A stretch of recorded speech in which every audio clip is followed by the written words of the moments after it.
Henry's World. Somehow, when the county commissioners improved the main roads of Mendoa County, they must have forgotten about Old Salem Pike, for it still looked much like it did when Union troops rode by on their way to meet General Early in the Shenandoah. Oh, it had changed some, as all things do. It wasn't as wide, for the spreading brush and shrubbery on the right-of-way had nibbled away at the road for the past 100 years. The ruts didn't get as deep as they did then, for many wagon loads of stone from nearby Sycamore Creek had made their presence felt over the years.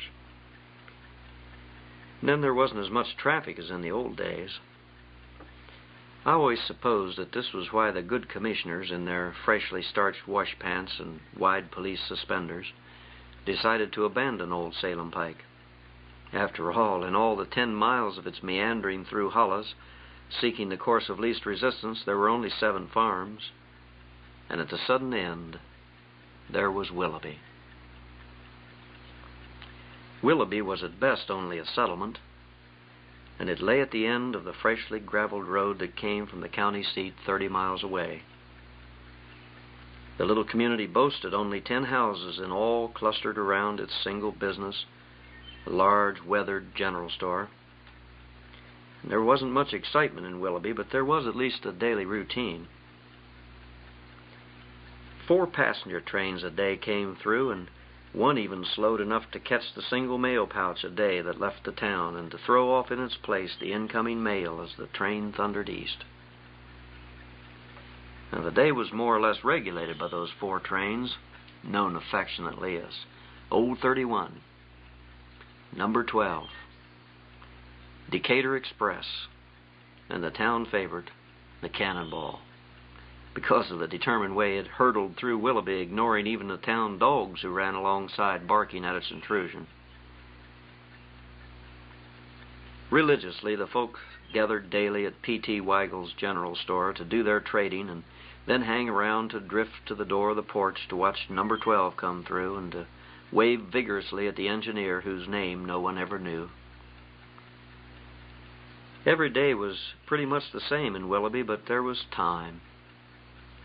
Time for Mr. Weigel to plant and tend a luxurious garden next to his store, and time in the midst of a sale to step outside and take a look at my beans and taters, he liked to say.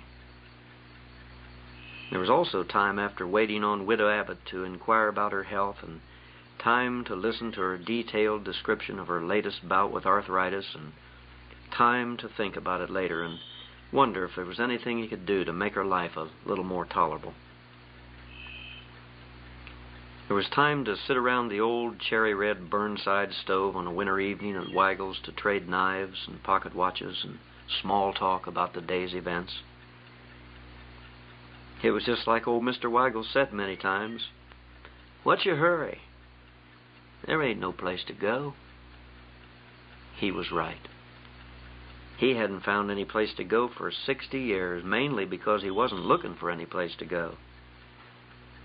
His father had gone in the store business back in '91 in that same building, and Mr. Weigel was born and reared in Willoughby and never supposed that he'd do anything else than take over the store when his father died.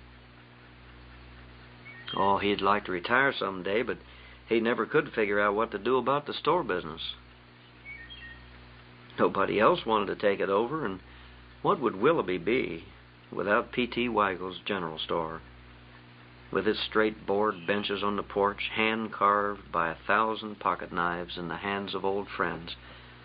Some now lay silent in the little town cemetery behind the M.E. Church on the hill overlooking Willoughby. And if there was no store, where would the town meetings be held instead of around the old Burnside in winter? So life was free and time was plentiful, and most everyone who lived there liked it. The big American flag that hung wound with the wind around its staff atop the general store was the only silent reminder of the presence of federal government in the whole area, and marked the location of the post office. Well, I guess you'd call it an office. It was actually only a screened corner of the feed room, and the bags of sweet-smelling horse and mule feed, chicken mash, and red dog gave a distinctive odor of their own. Clayton Peters had carried the mail out of this office on the Salem Pike for 27 years, and he owned the only good saddle horse in the community.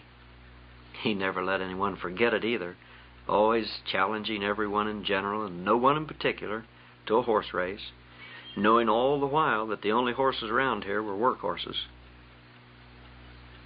Clayton was a welcome sight as he rode the pike each day on his big bay horse, who knew every one of the stops better than Clayton did, which allowed him to take a little nap between stops. This was only necessary if the domino game lasted longer than usual the night before at Weigel's, or if his big bay, named Ted, had ridden the fence down and Clayton was forced out of bed in the middle of the night to fetch him from Howard's corn patch next door.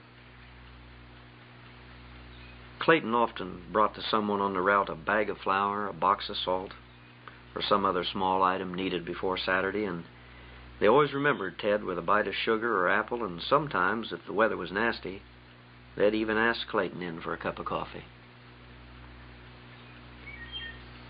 Most of the patrons on the route were old folks whose children had grown and moved away.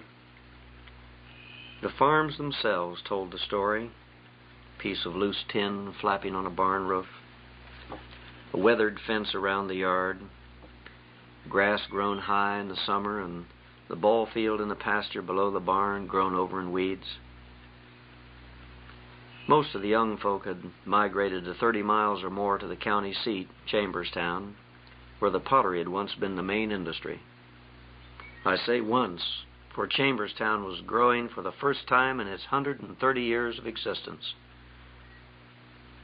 General Electronics had recently chosen it for the site of a new plant said to cost $150 million. Well, that was more money than was on the tax books in Mendoza County. But with the new industry had come its related blessings through tax revenue of new and improved highways and schools and reformed city government.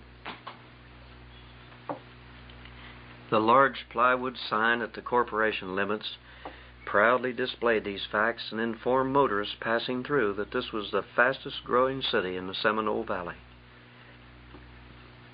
The Chamber of Commerce and the Kiwanis, Rotary, and Lions clubs were happily organizing the civic-minded folk and performing face-lifting miracles that would attract more industry and bring with them more jobs, money, and progress, a thing they said was badly needed in the valley. Chamberstown would soon boast its own swimming pool, golf course, city park, and Big Burger Drive-In.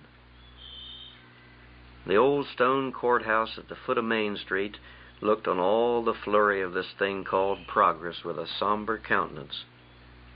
But its four-faced tower clock faithfully tolled the hour with a gruff voice, as it had done for the Union Army on its way to the Shenandoah. But this was another world and was miles away from Willoughby, Salem Pike, and Henry Morgan.